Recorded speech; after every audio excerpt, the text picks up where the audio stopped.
ঢাকা বিশ্ববিদ্যালয় কেন্দ্রীয় ছাত্র সংসদ ডাকসু ও ঢাকা বিশ্ববিদ্যালয় তরুণ কলাম লেখক ফোরামের যৌথ উদ্যোগে 5 দিনব্যাপী শহীদ ওসমান হাদি স্মৃতি বইমেলা 18 জানুয়ারি টিএসসির পায়রা চত্বরে শুরু হয়েছে।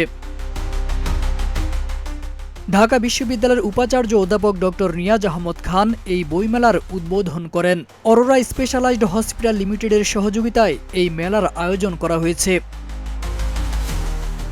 ঢাবি উপাচার্য অধ্যাপক ডক্টর নিয়াজ আহমদ খান বলেন, এ ধরনের উদ্যোগ সমাজের সঙ্গে আমাদের সম্পর্ককে শক্তিশালী করে। তিনি বলেন, শহীদ ওসমান হাদি সর্বদা ন্যায় ও মজলুমের পক্ষে এবং আধিপত্যবাদের বিরুদ্ধে অবস্থান নিতেন। তার হত্যাকাণ্ড শুধু একজন ব্যক্তিকে নয়, বরং একটি আদর্শকে হত্যা করার অপচেষ্টা। আমরা দ্রুততম সময়ের মধ্যে শহীদ হাদি হত্যার ন্যায় বিচার দেখতে চাই।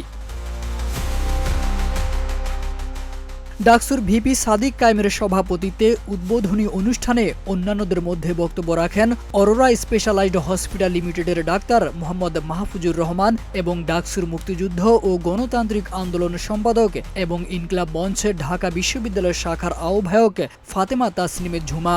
ডাকসুর সাহিত্য ও সাংস্কৃতিক সম্পাদক মোসাদ্দিক আলী ইবনে মুহাম্মদ সহ ডাকসুর নেতৃবৃন্দ এ সময় উপস্থিত ছিলেন।